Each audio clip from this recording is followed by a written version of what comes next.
The following is a production of DallasCowboys.com and the Dallas Cowboys Football Club. How about them Cowboys? Yeah! Go Cowboys! This is Cowboys Storylines with Nick Eatman. What is up? It is time for Cowboys Storyline. I'm Nick Eatman here, and it is a Wednesday, getting Cowboys ready to go for the Cowboys-Patriots game coming up this week. Turning the page officially from the last game. Obviously, we can still talk about whatever you want, but I think it's time to make sure that this focus is here for the next game. Ezekiel Elliott's coming to town. Bill Belichick and the New England Patriots should be a fun game. Cowboys Storyline is always, I let you guys kind of talk about whatever you want. So 888-855-2297. The storylines are, can this team turn this around? Can they bounce back from a game like that? History shows, recent history shows that they do. The Cowboys are really good coming off of a loss. I was looking this up about last season. 5 losses last year. The Cowboys came back and won every single game the next week. And not only that, but they beat every team that they beat was either a playoff team or had a winning record. So some of the best games of the season came back from losses. I mean, the Minnesota game, everyone remembers, they lost to Green Bay the week before. They lost to Jacksonville, and they came back and beat Philadelphia. Of course, they lost to Washington into the year and beat Tampa Bay. So they have done a pretty good job, a really good job of bouncing back. Let's see if they can do that this week. So it's going to be kind of a different show. We'll take as many calls as we can right now. Second half of the show going to be joined by a guest. So I made a friendly wager over the weekend for my own college football team, Arkansas and LSU, and did not get that win. So Danny McRae will be coming in and sporting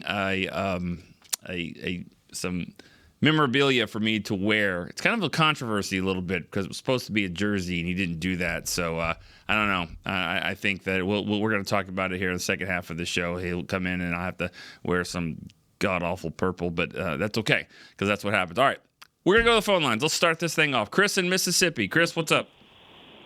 How you doing there, Nick? I'm good, Chris. Sorry I haven't called earlier this week. Kind of sick and under the weather, but I'm back. Okay. Better than ever. And I'm just going to say this, man. I wanted to call and be positive like I was last week. But the more that I think about it, the more that I just wish that Cowboy fans would lay the blame where it's supposed to be laid. I mean, come on now. Where's that? This is professional team, professional coaches. Y'all are getting paid a bunch of money. There is no sense. I've seen peewee teams more ready to play a game than that. The coaches cannot blame anybody but themselves. There's no way. You knew all week you didn't have Zach Martin. You had a really good choice. What was it, Wednesday when Biotish went down? You had a really good idea that you may not have Biotish. And you always need to have somebody ready for the left tackle because we all know Tyron misses at least 3 to 6 games every year. So there's no choice in this. And, I mean, that was awful. And everybody wants to blame Dak for that pick and say, oh, well, he rushed it. He rushed it. Hello? If you're getting hit from behind and you don't trust your left tackle, you're going to rush stuff, regardless of what people say. Yeah, he may have played decent all game, but that's also on the coaches too because you had an all-pro, or not all-pro, but Pro Bowl tackle last year at left tackle that's playing guard. For what? I mean, this is starting to become ridiculous, and I want to be like every other Cowboy fan every now and then. I'm tired of seeing the same old stuff. And, hey, Nick, you know this as good as I do. You have the leading tackler in the SEC last year at linebacker on your practice squad. Who? I mean, Cyrus Wheat. Okay. He led the SEC last year as a linebacker in tackles. And if Marquise Bell and Wanye Thomas and stuff like that are not big enough to take on linemen and get run over every game, Why don't you try something different? Put somebody out there with some beef.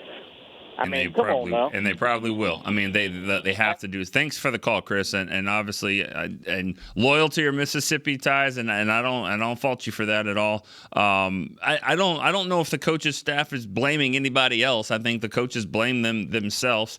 I mean, the only coach that really talks about it, I mean, the coordinators and of course Mike McCarthy, and they took ownership for it. I disagree with some of that a little bit. Some of that stuff happened later in the week, Thursday, Friday. I think on Friday there was a pretty good sense that they were going to have all of their linemen. So I don't know if you can say all week long that they thought this, but still you got to be prepared for it. Especially like you said, Tyron Smith, you got to be prepared for that. I don't know if they have a good enough plan there, knowing that could happen at any moment. But I was disappointed with the way the whole team just kind of failed to rally. It is supposed to be next man up, and it's not just the guys that get hurt. It's you carry. Everyone has supposed to rise to the occasion, and they didn't. I think that they all figured they could go win that game. I mean, they could just, whatever the circumstance was, they would go and they would win, and it definitely didn't happen. I thought Dak played okay. I mean, the interception is just easy for the haters to kind of say, well, here we go again. I don't. They were trying to rush to get back in the game. They had to get a touchdown there. Was not a good decision. Everyone knows it. He knows it. So, but I don't look back and go, well, they lost the game because of Dak. That's ridiculous. All right, another call. Darian from Houston. Darian, what's up? Yo, Nick, how's it going, man? Good. How are you doing? Man, appreciate you doing the good work there, backing my boy Dak, man. I think this team's going to be fine. I think they got caught looking past the Cardinals a little bit, like we all did, really. Right. Two quick questions. Lyle Collins was released about 2 weeks ago. He was going to start the season on PUP, but he's free to sign anywhere pending a physical. Would you bring him back as maybe a swing tackle or a backup guard if he clears? I think these injuries are probably going to be a thing this year. I think they need a guy with some experience and position flex. And then secondly, how concerned are you going into this weekend with the Patriots having Zeke and now Will Grier kind of getting them to tip off what kind of things we're doing offensively with hand signals and maybe audibles and whatnot?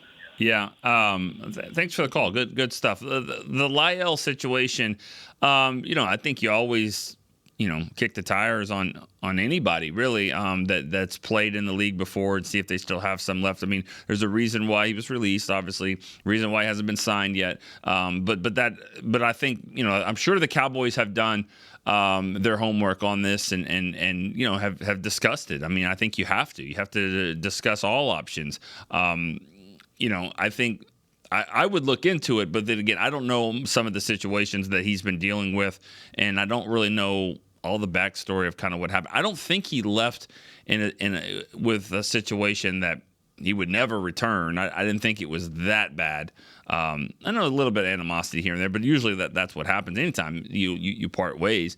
I think, and he was excited about it, fresh start and all that. I just don't know where he is physically or mentally for that matter. But I would imagine the Cowboys have at least looked into it, just like they look at all free agents that are out there, especially ones that have played at a high level before. The Patriots coming in. I mean, the Will Grier stuff. I never put a lot of stock in all of that. I think that he's been here and he's knows the team, but I don't think he's gonna. I don't think he could tip off a whole lot of stuff like that. I mean, if so, shame on the Cowboys if they let that happen. I mean, you mix things up all the time. I just don't think that Will Grier being here affects that much. I do think Zeke, though, he ran the ball well last week. He's going to be running as hard as he possibly can. They're going to get him some opportunities, and they run the ball well with Stevenson and him. Like, they already run the ball well. They ran it well against the Jets. So I think that this is something to watch for sure. This is going to be a big key in the game is what happens there in the run. Let's go to some text line questions here. This is Raquel from Walnut Creek, California. I love and I miss Zeke. What Dallas Cowboy player did you love and was bummed that the Cowboys traded? Remember, Zeke wasn't traded, but I know what you're saying. What former Cowboy player do you love and wish that they wouldn't have traded? Well, I mean, I didn't love the trade for Amari Cooper. I didn't love that, but that's not really kind of what you're asking. I was a huge Deion Sanders fan. In my first year covering the team, Deion was there, but I hated that they released him I was early into my writing career and covering this team, and I didn't always understand the salary cap and that kind of stuff. I didn't love the fact, especially that he went to Washington, but he was kind of on the tail end of his career. But yeah, Deion was one that was one where you didn't really understand that one. Let's go to the callers. Travis in San Antonio. Travis, what's up? Hey Nick, happy Wednesday to you. How you doing? You too. I'm doing good. Thanks, Travis. I just wanted to say I'm going to go kind of not so much this week, just kind of more a big picture thing. I've been wanting to do this for like 3 weeks, but haven't said it. And like for all the Cowboys fans out there that watch like national media and all these personalities, I've pretty much, and this is me personally, I've like shut down that. I just watch your show. I watch The Break. I watch Bosh Lombardi, Jeff Kavanaugh, Brian Broaddus, 105. If you're a Cowboys fan, just watch that stuff. The personalities on national media are so, a large part of them, not all of them, are so uninformed with what's going on in the building that if you want to get actual information, then these are the places you need to watch. Well, the way I look at that though, Kevin, I mean, like those guys that you're talking about. I mean, the Stephen A. Is that what you're saying? Like those type of guys? Yeah, Stephen A. Colin Cowherd. Those to me. That, and Stephen A. Specifically, like I put him in the same category as like The Rock or Triple H. Seriously, I mean, just entertainment. It's not. It's scripted. I mean, it's all for shock value. I don't think he believes half the stuff he says, but he's just trying to draw people offside. And that other show in Fox that they got the wannabes that are trying to do the same thing. Now when they had David Hellman on there, it was a better show. They need that a little bit. But yeah, I agree. I hear what you're saying. I mean, to me that stuff's fake. I really believe that stuff's fake.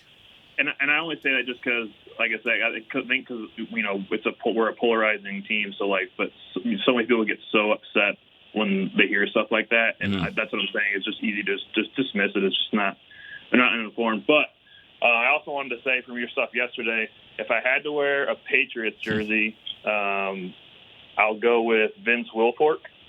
Yeah. And I just bought my first Cowboy. I'm not a big jersey guy, but I did buy a Larry Allen jersey. Larry Allen. So you clearly like the guys in the trenches. Like you respect the big linemen on both sides of the ball. That's kind of you. Seems like your thing. Oh, yeah. All right. Have a great week. You too. Thank you, Travis. Appreciate that. Let's go to Kevin in New Jersey. Let's go back to the phone line here. Kevin in New Jersey. Still with us? Hey, Nick. How are you? I'm good. How are you?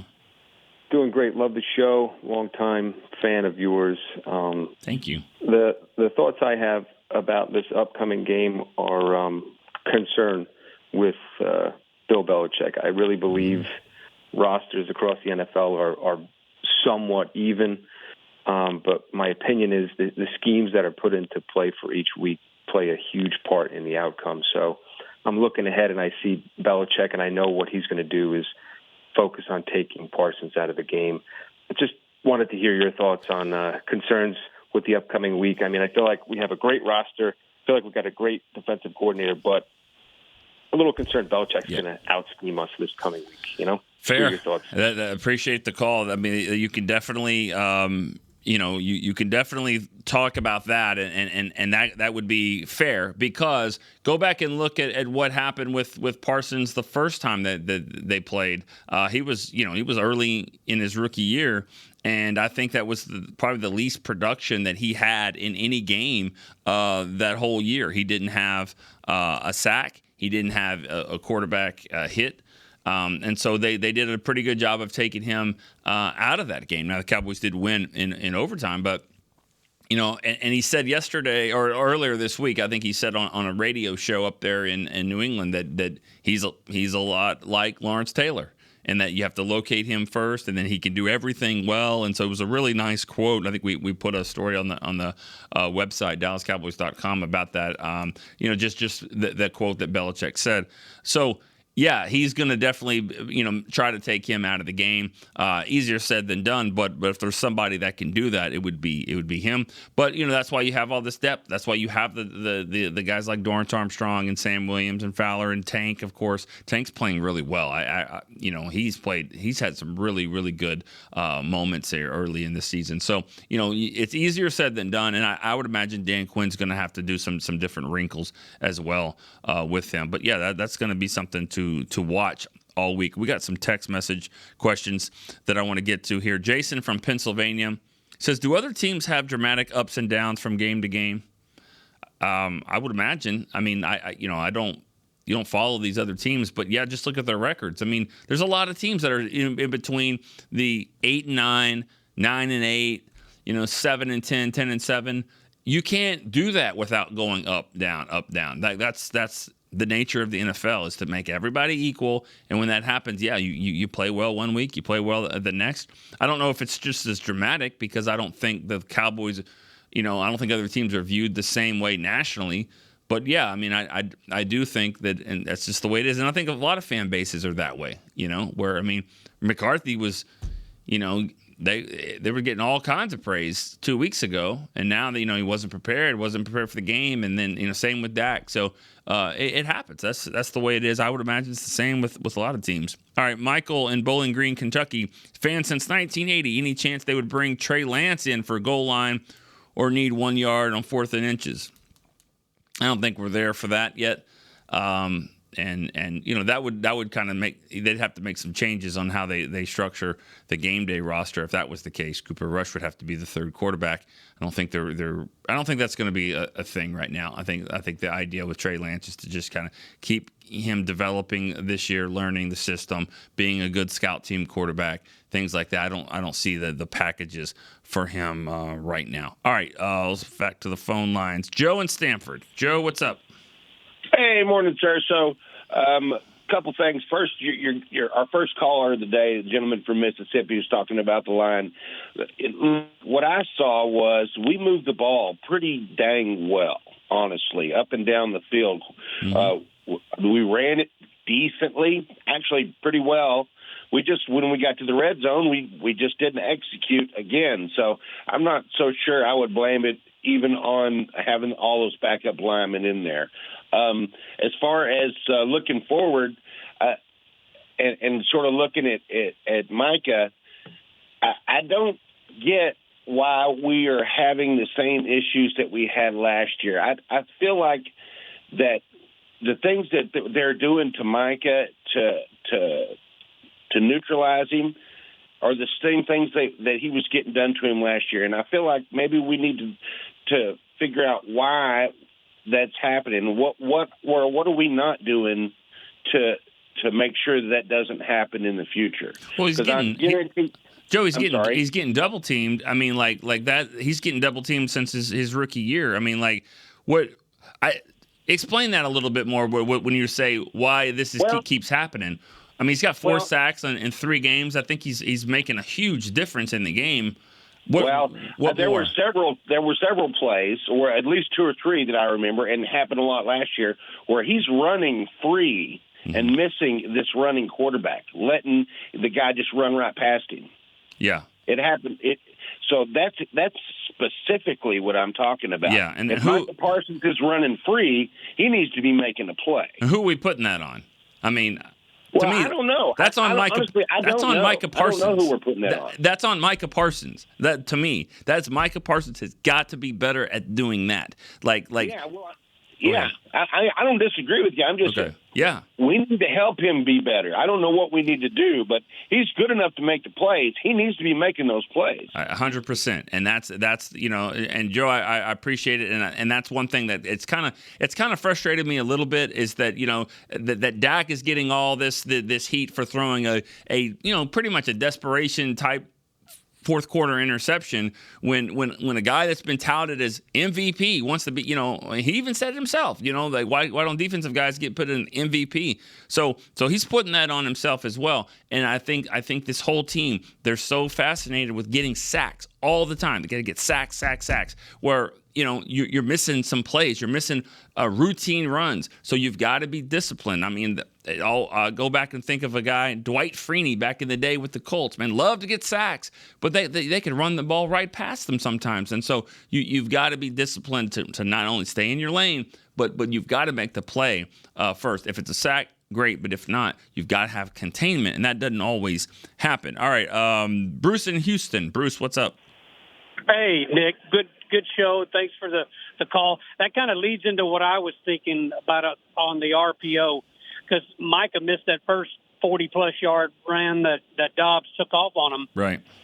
To me, whoever's on the outside, whether it's Micah or Lawrence or whoever, they've got to, in my opinion, on a running quarterback like that, hit him, whether he's got the ball or not. He's like a running back. Then you're not going to get penalized if I'm correct, right, on tackling him.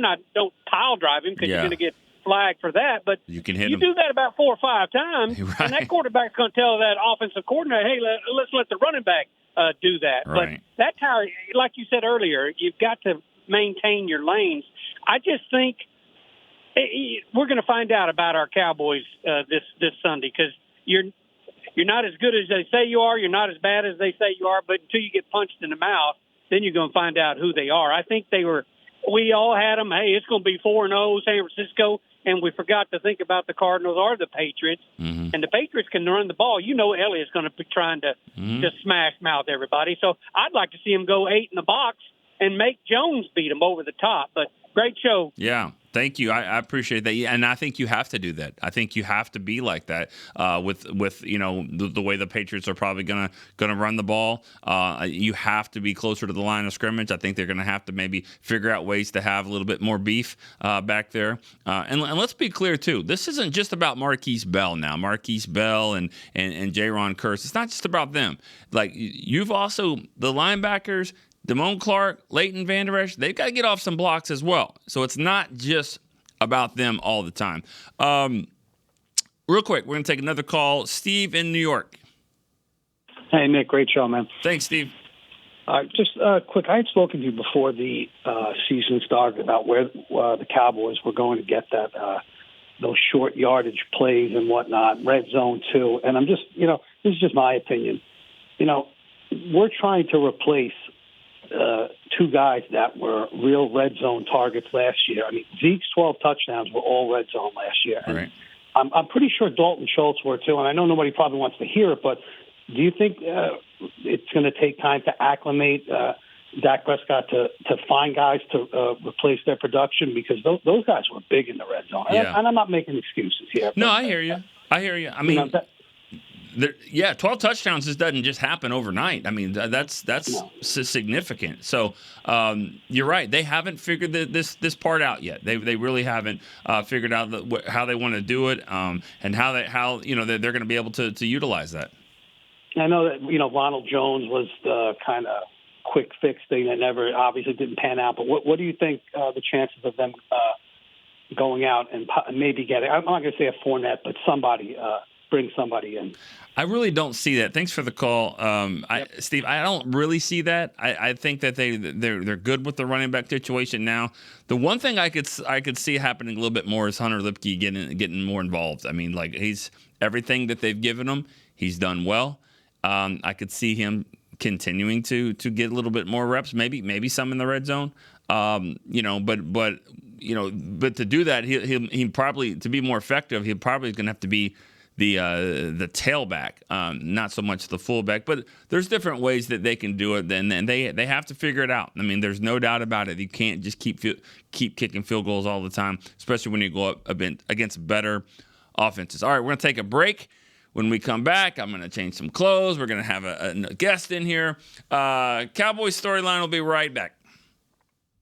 Fall is here, and that means football is back, bringing all the delicious game day foods with it. As you prep for all the big games, tailgates, and watch parties, let Yo Quiero be your one-stop destination for all things home gating. Yo Quiero's fresh, flavorful, ready-to-serve guacamole, made with real Hass avocados, will score taste bud touchdowns as you cheer on the Cowboys. Yo Quiero's wide range of mouth-watering and versatile products can be found in your local grocery store's produce or deli section. Grab some today. Star Sports Tours is the only official fan travel partner of the Dallas Cowboys, offering exclusive game weekend travel packages with pre-game sideline access and photo ops with current players, cheerleaders, and Cowboy legends. You want to stay at a team hotel, attend the best tailgate party in Texas, tour the Star, and talk X's and O's with me, Everson Walls? With Star Sports Tours, you can. Visit cowboystravel.com to book your travel package today. SeatGeek has your back no matter what kind of Cowboys fan you are. So whether you're a diehard fan or a don't really care fan, a we got 'em next time fan or we'll never win again fan, a here for the tailgate fan or a first one through the gates fan, SeatGeek not only makes buying and selling tickets easier than ever before, they made just about everything else easier too. So whether you're a here every week fan or haven't been here in years fan, SeatGeek has you covered. Download the SeatGeek app today. SeatGeek, your ticket to great Dallas Cowboys seats. How's Wingstop sound? Crispy, juicy, classic wings. Made to order, cooked to perfection. And sauced and tossed in those 11 soul-satisfying flavors. Paired with hand-cut seasoned fries, house-made honey mustard, blue cheese, or signature Wingstop ranch. And of course, spicy Cajun fried corn. I think you've heard enough. Get your flavor delivered at wingstop.com. Back to Cowboys storylines. Gross.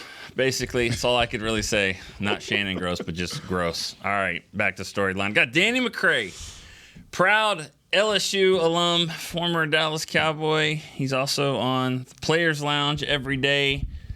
Survivor finalist. Hey, you look good, man. Why? You look good. Why are you staring at me like that? You said I'm the proud LSU alumni, or are you the proud LSU? All right, so we made a friendly jersey deal. Jersey deal. And this guy couldn't get a jersey, so he gets this nasty purple color. This is LSU versus Arkansas. There's a lot of story behind this whole thing. We talked all week. I basically said I thought that Arkansas was going to win the game, even though they were 18-point underdogs. I knew the way they would play. They would play well. I knew they would play well, and I thought they were going to win the game. And then you look at the game; they lost 34-31 at the buzzer. LSU won. Good for them. Good for Danny. But it was a jersey bet. He was supposed to wear a jersey. I've got my jersey. I've got my jersey to wear. So you want to wear this? I mean, look, we didn't beat like a really good team, so it was more like a T-shirt win versus a jersey win. Okay, it was like Alabama or somebody. Anyways, nobody cares. Everyone, There's some Tigers that listen to your show. Okay, cool. All right, good for them. Go Tigers. We might end early here. No. So I absolutely hate this color. I should just wear a Barney outfit. Royalty. Anyways, all right. So I lost. Arkansas lost the game. Danny, they won. LSU got the win. Yeah. Good for y'all. Anyways, Cowboys, Cardinals. Yeah. You're on the show, Players Lounge. What's the sentiment like? I mean, what's going on here with in your mind? With the Cowboys and how they lost that game, and is the sky falling, all that stuff? I don't think the sky is falling. I think I was very high on Big Mike this year, Mike McCarthy calling plays, Big Mike, and him saying that, hey, I'm going to make sure I play to my defense. I think the first two games you saw us get out into the red zone, and instead of worrying about what everybody else said about how our red zone, how we were performing in the red zone, we kicked the field goals. Mm-hmm. We got out of there. And I'm watching the game, and I'm like, okay, Big Mike is going to kick this field goal no matter what's happening to us on defense, and he's going to trust that we're going to be able to make a play. And he goes for it on fourth. Yeah. And at that moment, I was like, this ain't the same as the first two games. Why do you think it was a lack of trust, or do you think it's just the feel in the game? I think as you go into the first two games and you don't perform very well in the red zone, well, when you compare it to how many touchdowns versus how many field goals you're scoring. But for me, it's you ending the drive with a kick, you're getting points, and you letting your defense go out there and do what they do. Right. Previous two games, we had kicked a lot of field goals. We weren't scoring touchdowns in the red zone. And what were people saying once you got out of those games? Man, we turn those into touchdowns. Like, that's going to be that much better for us as we go through the season. Right. And we didn't do it. So I think when we got into the red zone this game, it's like, you know what? I got to score a touchdown in the red zone. Yeah. And we went for it on fourth down, and it changed the whole dynamic of how we had been playing that first 2 weeks. And it wasn't just the fact that you didn't score, but you let them get, 35 yards out of it. I mean, there's one thing if you can just go 3 and out and they punt, you're probably going to be back down there again. But they got a big play out of it, and you're right. It kind of changed the whole momentum. It was kind of like, all right, the Cardinals were like, we can take their best shot. Well, how many times we throw the ball? Right. It changed the way we played the entire game. And I know, like, they were driving the ball on us on defense, but that's first half. Second half, we came out and we played better. But I think we had an opportunity to say, all right, listen, we got a whole second half. We're going to get these 3 points, and we're going to stick to the plan that we've been doing for the first 2 games. And I think it changed for some reason when we went for it on fourth down, and I think it was just different. It was just different. So I don't think the sky's falling. I think we'll get back to what we were doing because we saw that it didn't work. And I think we'll be okay. It won't be as easy as I thought it was going to be, though. Yeah, and I think that's the same with a lot of fans right now. All right, so this is the first time you've been on this show. We take a lot of callers on here. We got a couple that are on the line right now. So we're gonna go back to the phone line here. Sebastian is in Savannah, Georgia. Sebastian, what's up, bud? I'm doing great. How you guys doing today? I'm good. You're on with Danny McCray. Mr. McRae, I see you out here doing your thing on Survivor, man. I love it. I love it. Hey, first off, I didn't know you were going to be in a show, so I'm geeking out a little bit. This is dope. I love the Players Lounge as well. I watch all the shows. For it to be called the Players Lounge, I have not seen one other show that tears the players up as much as you guys. It is a laugh riot every single day. My question is that, what exactly do you think is the issue that's going on with Dak? Because right now he's sitting at, in my mind, if we're being honest, the number 2 quarterback in the NFC East. He's not running and tucking the ball and running when he can tuck the ball and run. It seems like he's a little indecisive. Is it just the offensive line, or is there something more, maybe like some remnants of thinking from like, hey, back when I got injured from running and stuff like that, that's stopping him from being the Dak that we know he can be? I'll hang up and listen. You know what? Thanks, Sebastian. I actually think that Dak has been running more at the beginning of this season than he has the previous 2 seasons. That is, I think he's getting more comfortable running the ball. Do I wish he would do it more in the red zone? Yes, I do. I wish he would. I think the issue that we're having with Dak now is, one, we came out the first 2 games and we were throwing a lot of short passes, a lot of get them out quick. The Dallas Coast offense, hey, 3 yards, get the ball in their hands. And I think now you're going to see a lot of teams sitting on those routes. Same way that they sit on those routes when you get into the red zone.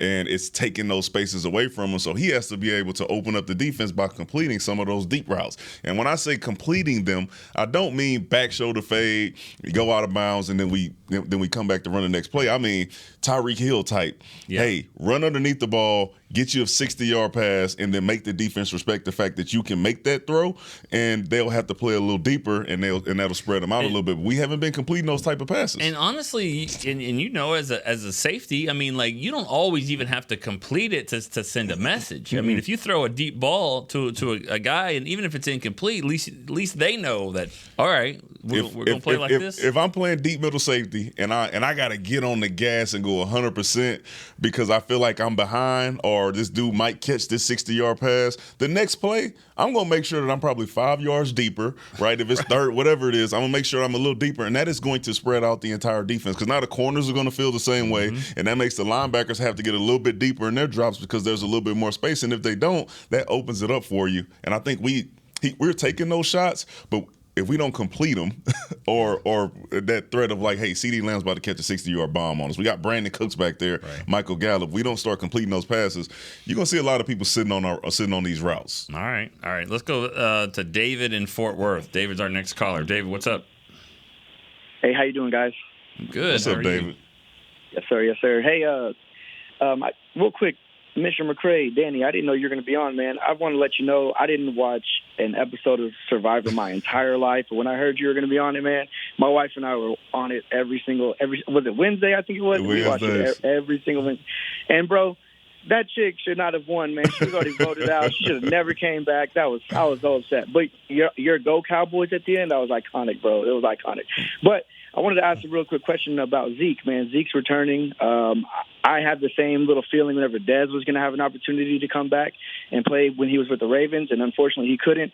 And I never want any player to come back and beat the Cowboys because I'm a Cowboys fan through and through, but I want him to have a little bit of success because, I like the guy. You know what I mean? So I know, and I wanted to get your perspective as a player. I want Zeke to come back. I wanted Dez to come back and play well because I still believed in them. Does that make me a bad fan?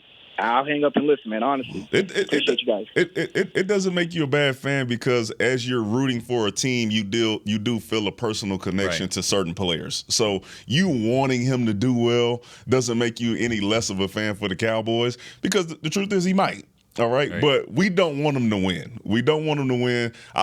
There's nothing against you for wanting Zeke to do well because honestly, as a former player, I want everybody to do well. But at the end of the day, I want my team to win. So don't feel bad about it. Zeke got 18 carries last week for 80 yards. Yeah. So he's going to get some reps. So we're going to get tested again like we did this week in the run, and we'll see what he can do. Yeah, I mean, I'm certainly not a bad fan. I mean, David's one of the callers that calls almost every day.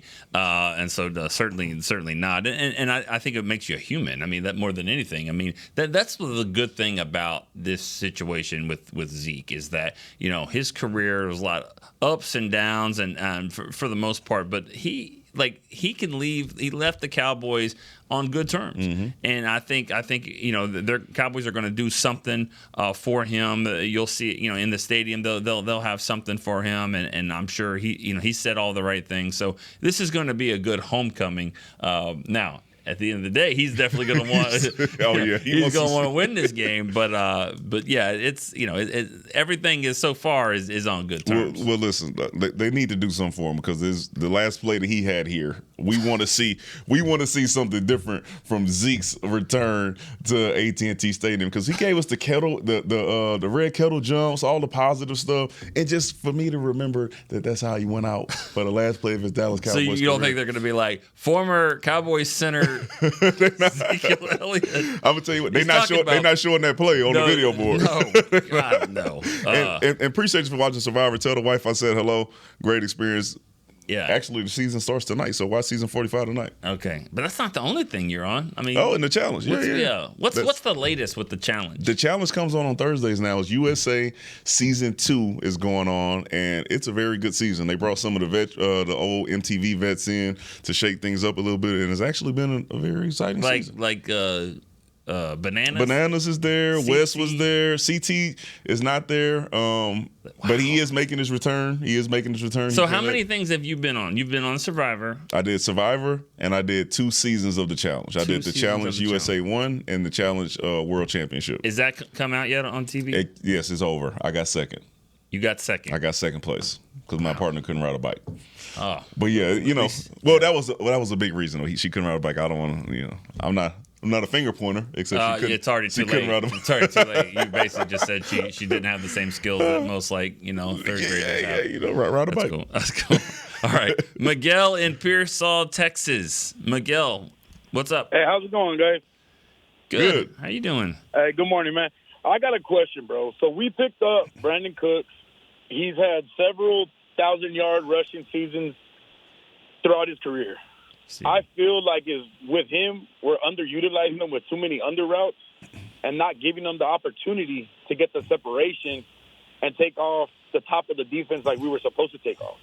Like this past couple of games, he's had a couple of catches. He's picking up good first downs and moving the ball like we need to. But I just feel like whenever you get a player like that that can take off the top of the defense and you're just not putting them on top of the defense.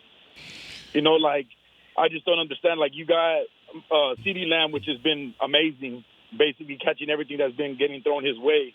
Michael Gallup, which is the sideline boss, that you need a freaking first down, you throw it to the sideline, he's going to toe tap it in. And Brandon Cooks, he's just – I feel like if the way that things are going, that it's just going to be one of those seasons. If he don't meet, he's not going to meet that 1,000-yard mark. Mm-hmm. Well, thanks for the call, Miguel.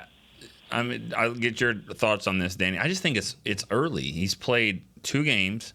One game was in the rain. They're not going to throw the ball deep around, and they didn't have to. The game was over before it basically started. And then last week, coming off the knee injury, I don't think he moved the ball down the field with him as much. But I think we're still pretty early in this whole process with Brandon Cooks. Yeah, I think the same. It would be unfortunate if this is the team that he comes to and he's not able to crack that 1,000-yard. Yeah. I think it would be telling, in my opinion, but it is early. He missed the game. This is a new team, a new system, new quarterback. I think he still needs some more games to get on the same page with Dak, and I think that's honestly Dak with a lot of his receivers as far as throwing the deep ball. I don't want to see Brandon Cooks just get out here and just run straight deep shots. I think he is a factor in the middle of the field as well, and we saw it on that third down catch that he knows how to run the routes and get in those zones. So I still want to see him do that, but I think our offense as a whole needs to find a way to make those connections on the deep balls, and I think it'll come with time. Are you talking about the one where him and Turpin basically ran the same route? like as weird as that looks, I'm sitting here thinking that works, right? That time. It worked that time. It worked that time. If you got your speedy guy Turpin in front, and I was going to ask you about Turpin too. Do you feel like they don't use him as much here? I mean, he's a guy that they could take the top off. Yeah, listen, I think honestly, I think they're using him more than I expected them to use him. Yeah. I didn't expect them to have this much time because you have Brandon Cooks, Michael Gallup, and CeeDee Lamb. You're looking at Ferguson and Hendershot. You already got a lot of people who you're trying to get the ball to, and I think he played running back in week 1. He's been getting jet sweeps. He's been catching balls out of the backfield. I mean, at the receiver position. So I think he's actually getting a lot more attention than he had been getting previously. So not surprised, but we got enough weapons. We need to maximize the weapons that we have with Cooks, Michael Gallup, and CeeDee Lamb, because I think we're at the upper echelon of the league with talent at the wide receiver position. All right, we can get 2 more calls in before I think we can wrap this thing up. Irwin in Denver. Irwin, what's up? Good morning. Hey, good morning, guys. How you doing? Morning. Hey, this is a question for Danny. Well, first off, I really enjoyed watching him on Survivor. I watch it every year. I thought it was awesome watching that. The question that I have for Danny McRae is, what does he think about our linebacker? And, obviously we're missing Overstone, I believe, but honestly, what do you think about what's going on with our linebacker? Thanks, guys. Listen, I think our linebacking core had a rough game. I think Arizona came out with a scheme that really confused our linebackers a little bit. They pulled a lot of linemen from one side to the other, a little bit of misdirection, and I think when you're a step late at the linebacker position against a team that's pulling guys and then blocking you with receivers and their offensive linemen are athletic, I think that really plays against you, right? So you would see Damone Clark in a situation to where he was a step behind and all of a sudden the offensive lineman was right on his shoulder and he was getting sealed off. Yeah. That happened a few times, and I just think that was a bad game. Dan Quinn, he has proven that he's going to go back to the lab and he's going to get these guys right, and that's probably all they're going to be practicing on this week because Bill Belichick is going to come in here and say, hey, what did Arizona do to beat these guys? Oh, they pulled linemen? You're going to see linemen getting pulled from the sideline. Like all game, my bad. But you're going to see them getting pulled from the sideline until the Cowboys show that they can stop it. I think what Damone Clark needs is this shirt. I mean, I might just give him this shirt. He needs his old stuff back. He needs his shirt back. All right, last caller of the show, Al in Merkel, Texas. Al, what's up? Hey, Dick, how you doing, man? I just want to say once again, I love this show. Thank you. It's the highlight of my morning. Me too. I call in a lot, but sometimes negative, but I want to get something positive with all this negative crap going on. Yeah, you always ask about our favorite Cowboy moments. I'm going to date myself right here. My favorite Cowboy moment, I was 9 years old, and we beat the Denver Crush, or the Orange Crush, in the Super Bowl. And I'm just wondering if you and Danny can tell me your favorite memories of being Cowboy fans, and I'll shut up and get off the air. Thank you so much for taking my call, Nick. I appreciate you. Awesome. Thank you, Al. I appreciate that. Favorite moments as a fan, I mean, it's kind of weird for you, right? Yeah. I mean, because you were a player. So, I mean, how about we go there? I mean, favorite moment as a player? Man, that's tough because for me, it's like more of a personal moment of the fact that like undrafted free agent came in from LSU, got a tryout for $5,000, and I thought that was a lot, and I went spend. And then all of a sudden, Joe D's like, "Hey, listen, I'm gonna do whatever I can to make sure you make this team. You just have to perform, and then I make the team." So for me, cowboy moment is, hey, I'm here as an undrafted free agent, make the team as a special teams guy, and then I get the starting job and I run out through that tunnel for the first time. And that was probably the most exciting thing that I've been a part of, because running out as a special teams guy with the entire team versus getting announced on the big board with your family taking pictures of it is totally different. So for me, personal, but that's my biggest Cowboys moment. That's perfect. I mean, can I tell a story on you? I mean, you're already embarrassing me. So I mean, no, it's not that bad, because I mean, I wouldn't expect anything different. But like, I remember interviewing you. You made the team. You're wearing number 40. You're an undrafted player from an SEC school playing special teams at number 40. And I was like, Danny, I mean, it's a pretty big deal. You get to wear number 40, a special teams guy here at the Cowboys. And he was like, I don't know what you're talking about. I was like, number 40, like Bill Bates? Don't know what you're talking about. I was like, oh, okay. All right, well, of course not. But I learned. You learned. But I learned, and now I know Bill Bates is great. Very hard shoes to fill. Yeah. Didn't quite do it, but it was an honor to wear the 40 and then have people say, hey, man, you're a special teams player that reminds me of a Bill Bates type guy. I think only 3 players in Cowboys history have led the team in tackles on special teams back-to-back years. Bill Bates, you, and C.J. And now Goodwin. C.J. Goodwin has done that. It's pretty good company there. For me, best moments was probably just like, when as a fan, just watching them, go to the Super Bowl, and stuff like that, getting back to those days. I was in high school, but I mean, I just remember when 1991, they didn't win the Super Bowl that year, but when they beat the Eagles to actually, they beat the Eagles up in Philadelphia, punt return touchdown by Kelvin Martin. But that was like, they're back, because as a fan, when you go through the 1-15, the 3-13 seasons and all that, and you finally get back to that as a fan, like that's what it's about. And so I just remember kind of feeling those moments, and I know that's what these fans are waiting for as well. That's why you go through it. That's why you go through this, so you can have moments like that. So is that why it hurts so bad to watch us play like that against the Cardinals? Because most fans who are watching were saying, "Oh man, I'm scared to say it, but this looks like."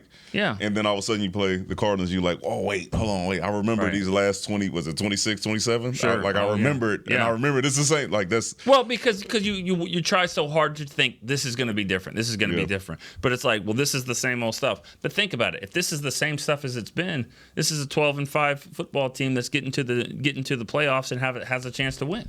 I mean, that's. Oh, yeah, okay. If it's the same old stuff. Well, that's what I'm saying. I think everyone was just looking ahead, thinking, oh, well, how they can do against the Niners, how they can do against the Eagles, and you got a reality check. So. Yes, you did.